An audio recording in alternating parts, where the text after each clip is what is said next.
Thank you so much for having me. My name is Carrick, and I represent a portion of Fairbanks, and I am deeply humbled and honored to be able to speak today. And I have just a couple of comments.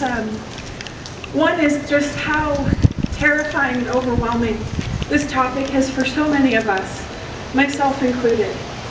And I want to first just acknowledge that. I also want to acknowledge something that was said just a couple of months ago in the House Tribal Affairs Committee, and I stand by it today. And that is that while the violence that's experienced by women and girls who are missing and murdered across our state is the same, the response to that violence is not the same. The causes of that violence are not the same. And the justice is not the same.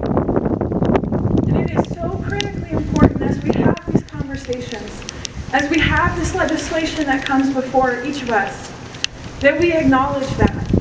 Because until we recognize the disparity that exists for all of our people, for our missing and murdered Indigenous women and girls, we can't solve the problem for them or for all of our people in Alaska. I'm very blessed to call my home the Trothidok campus of the University of Alaska Fairbanks and the surrounding area.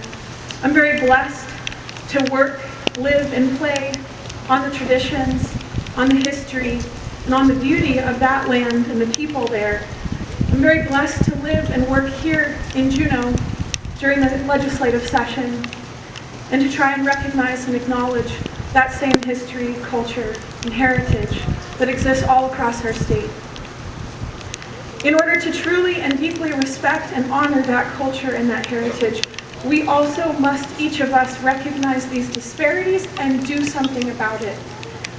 And I stand before you today as one among many of my colleagues, ready to use my privilege to help put a foot in the door of my other colleagues who maybe don't understand, maybe don't have that knowledge yet, and maybe just need a little bit of encouragement, and to keep trying to use that privilege to help open the door for the stories and the impacts that so many of you here today have felt.